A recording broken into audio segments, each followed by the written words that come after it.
Hello বন্ধুরা, তোমরা সবাই কেমন আছো? আশা করি তোমরা সবাই ভালো আছো। একটা নতুন ভিডিও নিয়ে চলে এসেছি। দেখো, আজ বিকালে বেরিয়েছি। তো কোথায় যাচ্ছি তোমরা দেখতে থাকো, পুরো ভিডিওটা দেখার অনুরোধ রইল, স্কিপ করো না। তো মেয়েকে নিয়ে যাচ্ছি। তো তোমাদের আমি আগেও লাইভে বলেছি, আমার মেয়ের একটু সমস্যা আছে, ও কানের প্রবলেম আছে, দুটো কানে, যার জন্য আমাকে মেশিন দিতে হয়েছে। আমাকে ওকে স্পিচ থেরাপি করাতে হয়। তো আজ সেই স্পিচ থেরাপিতেই নিয়ে যাচ্ছি। আমাকে মাঝে মাঝে এখানে নিয়ে যেতে হয়। দেখো, এই যে কানে মেশিন, এক কানে দিতে পেরেছি, আরেকটা কানে ওকে দিতে হবে।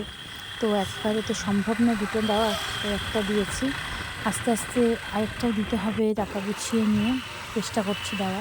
তো বাড়ি থেকে অনেকটা দূরেই যেতে হয়। দেখো, যাচ্ছি, যেতে যেতে প্রায় অন্ধকার হয়ে গেছে। বিকেলে বেরিয়েছি, সন্ধে হয়ে গেছে যেতে যেতে। তারপর ওখানে পৌঁছাই গিয়ে। তো এখন যাচ্ছি, তোমরা দেখতে থাকো ভিডিওটি, যে মেয়েকে নিয়ে কতটা লড়াই করছি যাতে ও কথাটা বলতে পারে, যেহেতু ও কথা বলতে পারে না। দেখো, নিয়ে এসছি, যে ম্যাডামের কাছে শেখাই তার বাড়িতে। মেয়েকে নিয়ে যাচ্ছি।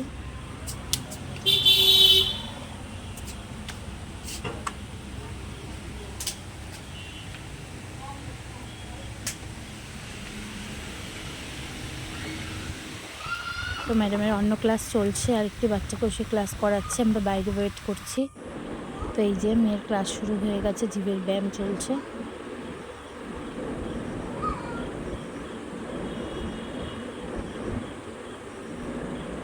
তোমরা সবাই ওকে আশীর্বাদ করবে, যাতে ও কথা বলতে পারে, সবার মতো সুস্থ স্বাভাবিক জীবন পায়।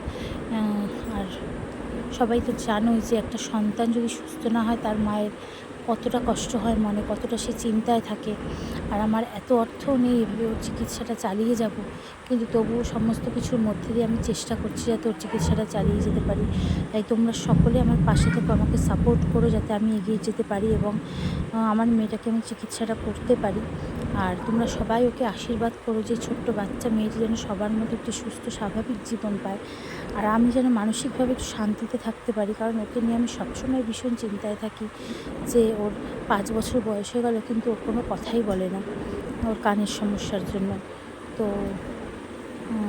তেমনভাবে আমায় সাহায্য করবে কেউই নেই পৃথিবীতে। তো নিজের লড়াই নিজেকেই করতে হচ্ছে। তো দেখো, ওকে ট্রেনিং করাচ্ছে ম্যাডাম।